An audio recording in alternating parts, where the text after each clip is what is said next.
All right, hey, thanks so much for joining us. We're Thralls Metal. This is the Tommie. Necrotic Nick.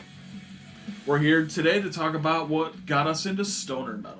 One of my favorite genres, probably the most chill of metal genres, I think. Nice riff bass and warm fuzzy tones and Love them. stuff to get high to. Yeah, right up my alley. Oh yeah. All right, well, let's go ahead and get this started off. I'm going to start off with one of the most popular bands of the genre, Black Sabbath. You know it. Black Sabbath Volume 4. What can really not be said about this album? It's absolutely amazing. It has one of my favorite songs of all time on it, which is Under the Sun. Killer fucking song, beginning to end. I mean, the whole album is killer, beginning to end. Supernaut, Laguna Sunrise. Can't go wrong. Real mood creating stuff. Like it's a great album.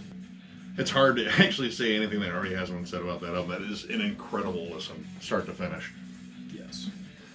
For me, I'm going to start more in the 90s. This is kind of when I got into it, like fresh out of high school and such, and it was Monster Magnet's Dopes to Infinity. This is probably my favorite Monster Magnet album. This was the one where they brought up the guitar tone a bit. The production was a lot better. I think this was their first or second album on AMM Records. And it just killed. It was super riff-based. The song titles were ridiculous, like Negasonic Teenage Warhead and Look to Your Orb for the Warning, which actually was featured on the Matrix soundtrack, so you may have heard it there. But yeah, just goofy lyrics. There's a lot of stuff about comic books. And it was just kind of self-aware humor and a cool stonery vibe throughout, and I became a fan of this band as soon as I heard them. Hell yeah. All right. Next up for me, I have Mastodon Leviathan. Another amazing album. I was really young when I first heard this. I may have been partaking in some of the stoner metal activities at the time, and this album just really struck me, from Blood and Thunder to I Am Ahab, Sea Beast.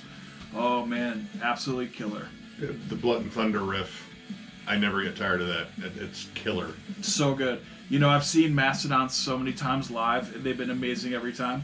I saw them at Red Rocks in Colorado with Neil Fallon from Clutch coming out and singing Blood of Thunder with them, and it blew me away. What an experience. First time I ever saw Mastodon, they were touring on Leviathan's second stage at Ozfest 2005. Ooh, nice. That's Pretty awesome. incredible. So another one, and I think I bought this in the same store, was Fu Manchu's In Search Of. This was the fuzziest guitar tone I had ever heard. And this kind of brought in the whole desert rock thing. There's another band that definitely perfected that as well. But this one was just all about fun, really. Like, there's songs about drag racing in the desert. One of my favorites on here is Neptune's Convoy, which is the classic stoner rock slow builder. Just kind of starts off with that fuzzy, murky riff and builds in this big crescendo. Like, this was such a killer album, and I knew what I was getting, like, right from the album artwork. Like, this has 70s throwback written all over it. It really does. Love the production on this. This is one of my favorites from this band. The next band I'm going to bring up, we do not have a CD for, but Pink Floyd. Pink Floyd Animals. Okay, though that's not stoner metal, it's definitely stoner rock, stoner classic rock.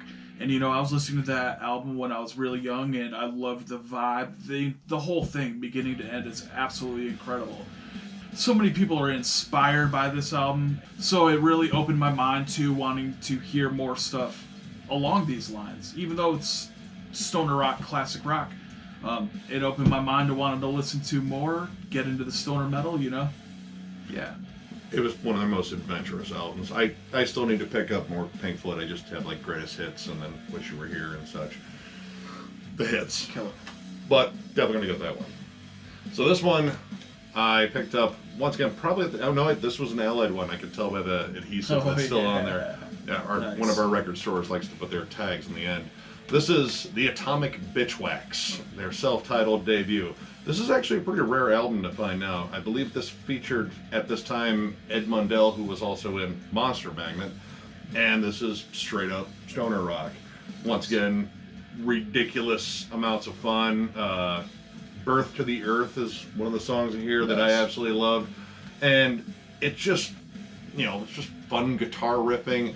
A little bit more blues rock oriented this time too. And more of a focus on leads, which I like. Because I was big into like thrash and death metal, and those have tons of leads in it, so this really appealed to me on that level. And there's titties on the cover. Gotta love titties. Everyone loves titties. Everyone. All right, next album up for me, Down, Nola. Classic album. Listened to it so many times. Love it. Stone the Crow, Hail the Leaf. What's not stoner rock about this album? Love it. Stoner metal. Oh, that's a great album. Love this album. Another one from the same label, once again a defunct label called MIA, which is pretty aptly named right now. Core, The Hustle Is On. Now, if you look at the album artwork, this guy has done album artwork for a fuck ton of different stoner metal bands, including High on Fire and Weed Eater. And I knew exactly what I was getting as soon as I picked this one up. And once again, super, super fuzzy tone. This one actually brought in a bit of the Pink Floyd sort of blues rock song building, but it was very atmospheric too. My favorite one on here was Sarah's Curious Incident, which pretty much sounded like a trip gone bad.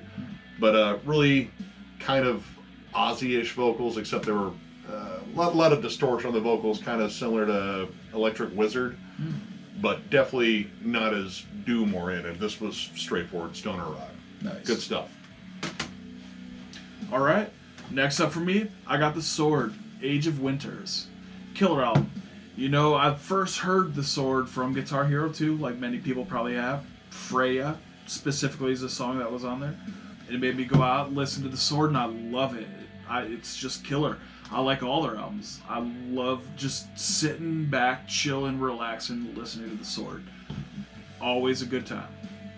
Yeah, I picked that one up pretty much at Ramalama because Rob told, like, dude, you need this. And I was like, okay.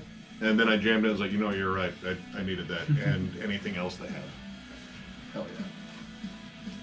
High on Fire, The Art of Self-Defense. This is the reissue of it. My original version was beat to shit because I listened to it so much.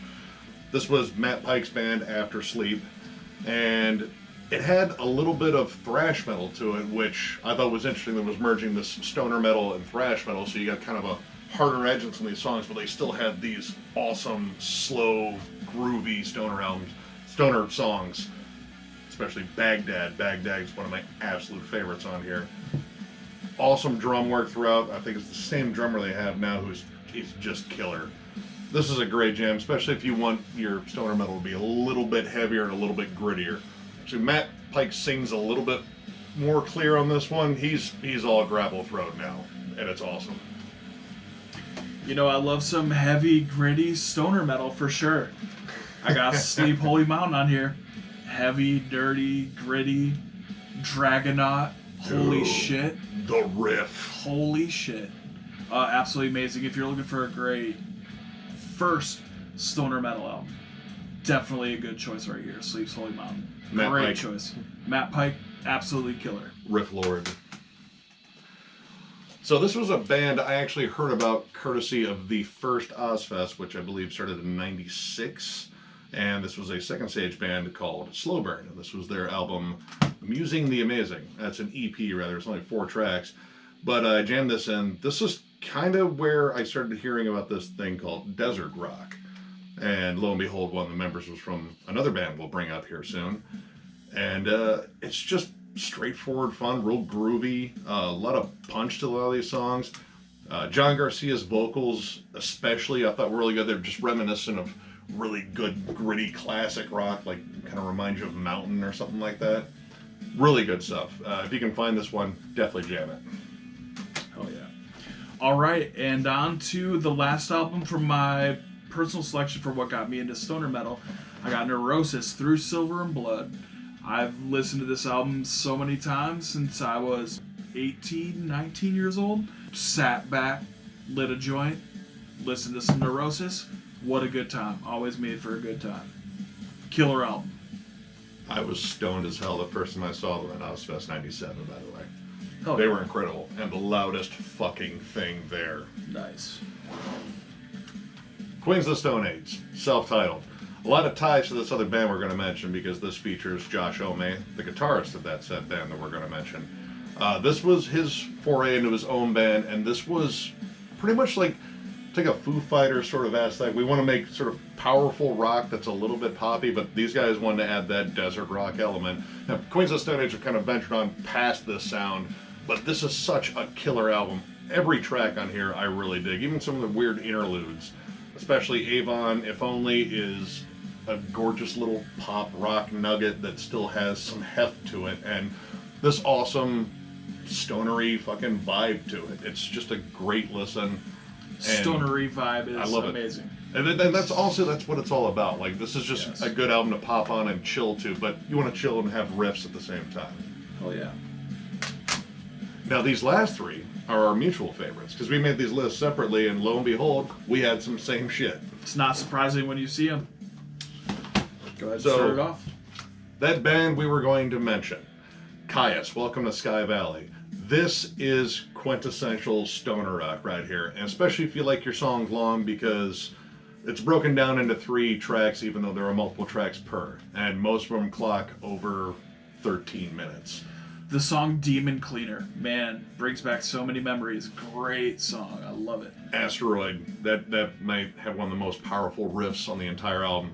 My God, like everything ramped up to 11 on this. And you got that cool stonery vibe, these cool little interludes of like just softer music, and then just all of a sudden out of nowhere, a riff that could just fuck you up right there. Amazing album. Absolutely amazing. Clutch, self-titled. Oh man. 95, what a year.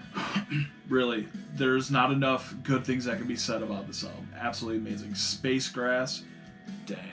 Dude, who doesn't want to shout Jesus on the dashboard? Oh my gosh. And that bass line, you know, I'm a bass player myself, so there's just something about that bass line. I love it. So much fun. Droid, one of my favorites. Big News 1 and 2, go-to Clutch songs for me. You know, I've been a Clutch fan for a really long time. Animal Farm. Oh, absolutely amazing album, beginning to end. I'm getting goosebumps. Me too. Oh man, absolutely killer. And for our final entry, our mutual favorite here, Black Sabbath, Massive Reality. This, I would say, is where stoner rock began, and it began right with that first track, Sweet Leaf. No doubt about What it. the fuck you think they were talking about? This is honestly, probably my favorite Black Sabbath album. So, spoiler alert if we do a discography on it, yeah, right here. It's close to my number 1 for sure. It's why it's high up on my list for the stoner metal for sure. Children of the Grave and Into the Void the Into the Void alone might be my favorite Iommi riff. Like, it is ungodly. This whole fucking album is damn near a perfect listen right here. Agreed, 100%. So yeah, if anything, just start here. This is pretty much what really started it for me, and then just keep going. Yes. So that's what got us into stoner metal. Tell us what you thought about our list. Tell us if there's anything you would have included. Anything that you don't agree with us on. We love feedback. Tell us your own list too. All right, well, thanks for watching. And if you haven't liked and subscribed, please do so. We love to make these videos, and we're definitely going to make more. Thanks for watching.